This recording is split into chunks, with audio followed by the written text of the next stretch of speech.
Hey guys, so my name is Raghav Goyal and welcome back to my channel. In this video, I'm going to talk about why it's important for you to stop focusing on the results but just put in the work. Now, many times I've spoken to a lot of successful people who've done great companies and who've built a lot of successful, amazing things in their life, and they've all told me that it's very important to realize that even sometimes when you put in the work, you won't often get the results you want. You can put in all the work you want and still not see the type of fruitful result which you were expecting to see. Now, the good thing is that if you just keep your expectations low, you will never be disappointed.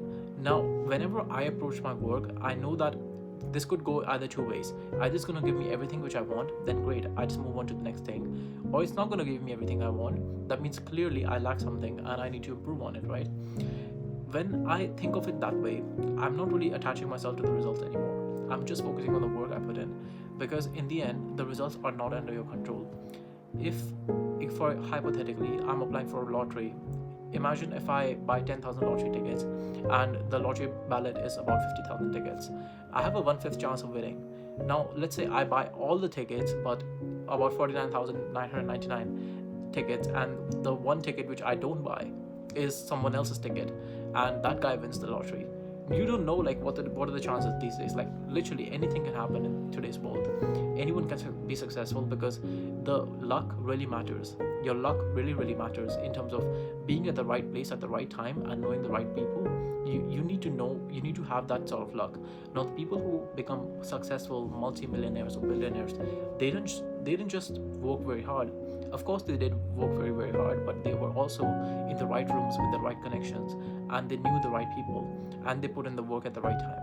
Now, a lot of things have to go right in order for you to win, but for things to go wrong, a couple things have to go wrong, and everything could just come down and crash at the same time. Now, I'm just saying that if you just don't attach yourself to the results, you would never get a chance of being disappointed from yourself. That's why I have to like literally stop celebrating every big win which comes on my way, because I understand that I win small every single day and I can't spend time celebrating everything.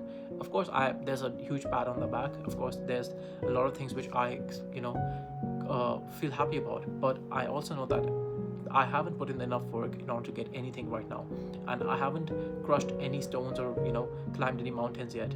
So I know that I need to do the work for that, and there is a long way to go for that. But I haven't done anything worth celebrating yet either. Now, if I let's say I'm able to successfully complete this incubator and able to move on to raise funding, raise my pre-seed round of £250,000. If I do that, then probably for some time I'll celebrate something. For some time I'll be like, okay, one mission of the 2026 has finally completed, because I have been waiting for this opportunity for a long time. Being able to successfully pay myself a monthly salary while also building my startup full time. It doesn't really come in handy when you are like me, like I'm unemployed, I'm just building my startup full time. Sometimes I don't know what I'm doing. Sometimes i I just don't want to try. I don't want to get up from my bed and just want to sleep the whole day and avoid the problems which I face every single day. Of course it happens. At those times, the best thing you can do is just turn into your tuition and just be like, how badly do you want this? Do you actually want this? Or are you just half-assing it because you want to feel like you're busy? You want to feel like you are doing something important, even though you know that you're half-assing it. So it just turns to your intuition, and you need to know that you have to be alone in this journey. I read this somewhere that the phases of life where you're locked in and you're not really talking to anyone, you're not going out, about 6 months of that life, those are the phases where you skip a tax bracket.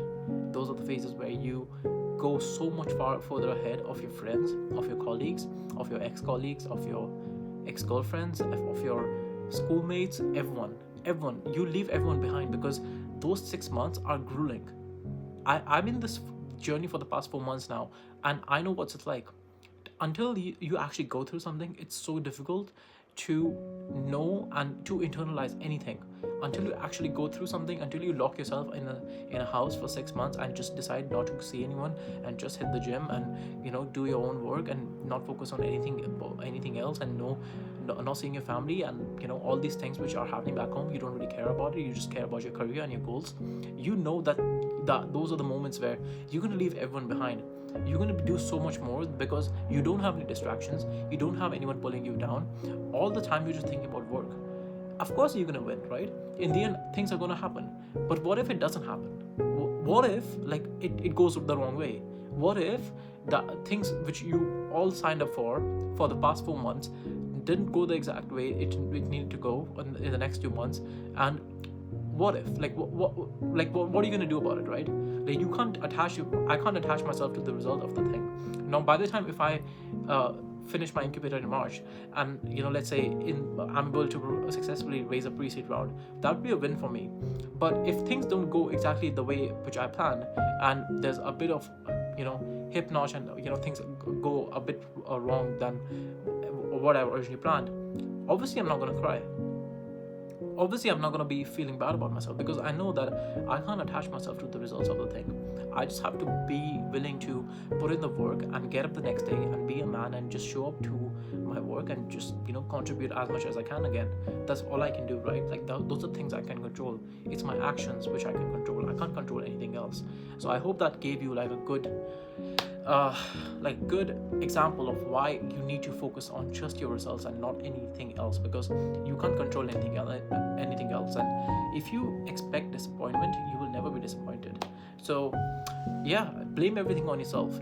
Don't blame anything on anyone else, because everything is your fault at the end of the day, right? Everything you signed up for, you are the best of your own situation. And if anybody is doing better than you, they are better than you. Okay, stop being jealous of anyone who thinks anything about you, or you think you deserve more.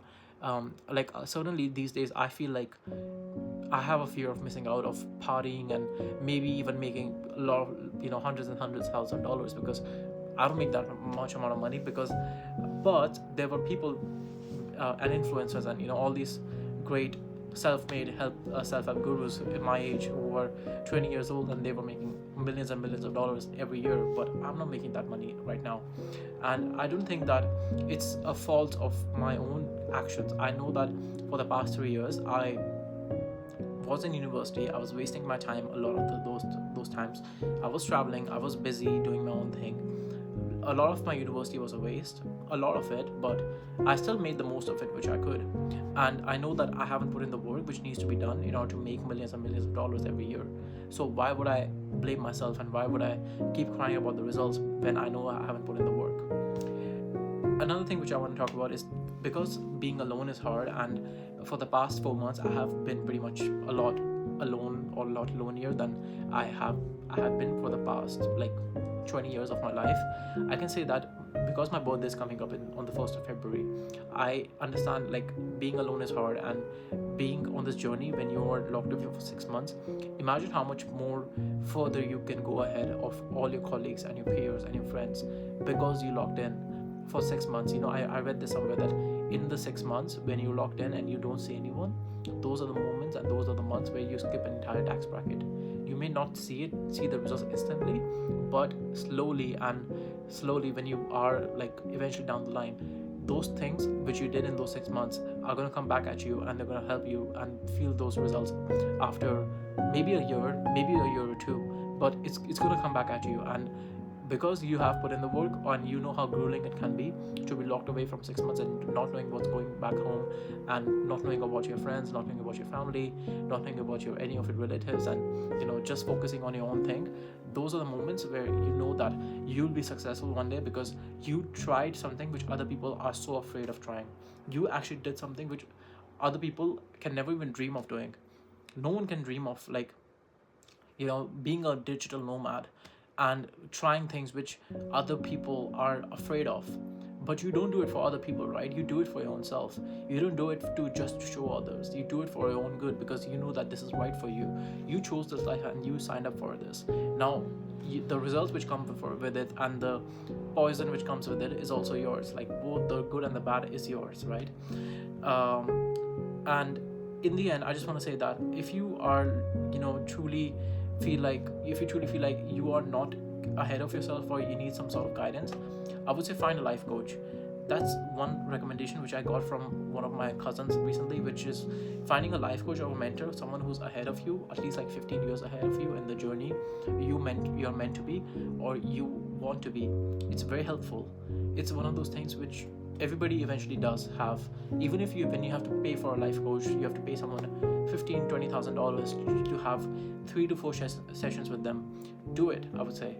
You never know how important it is to have a life coach, and get the advice from someone which is gonna set you apart, and set yourself up for the rest of your life. You never know when you meet someone. So those investments which you put in for your own self, they actually are able to give you returns later down the life.